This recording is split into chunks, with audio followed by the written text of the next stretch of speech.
Most wrestling matches are filled with the sights and sounds of fans cheering, coaches coaching, and teammates showing their never-ending support.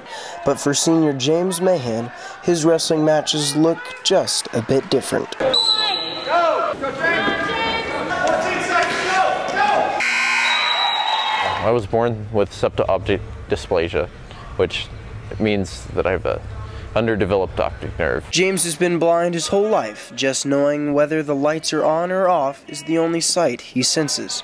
Saying that James faces adversity would be an understatement. You know, my mom's went through 2 marriages. When I joined wrestling, like, my stepdad wasn't happy, and he told me I wasn't going to be good enough, and that my teammates weren't going to be supportive, and look at where I am now.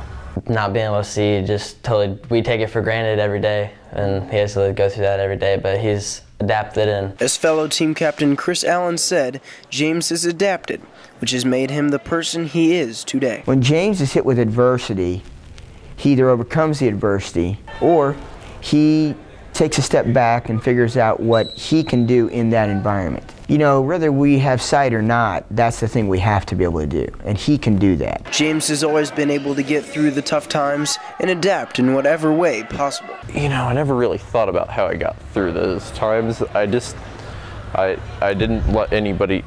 really let anything hold me back. Every one of us has issues.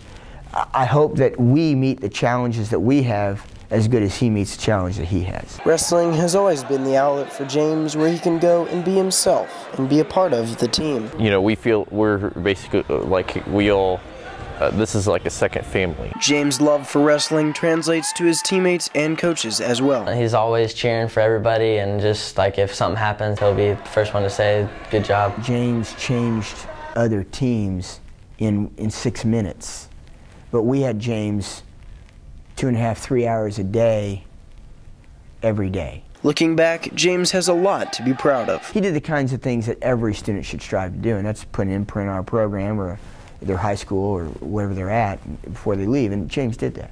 But there is also a lot to look forward to. That graduation's in 8 more weeks.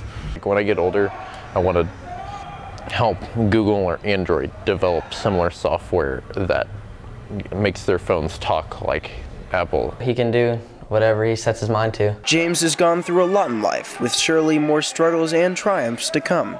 But isn't that the case with everyone? How is a blind person supposed to act? And I'm like, well, I don't know. I see them as normal people. Wrestling translated from Hebrew is to struggle, and James' struggle is great. Reporting for STTV, I'm Koller.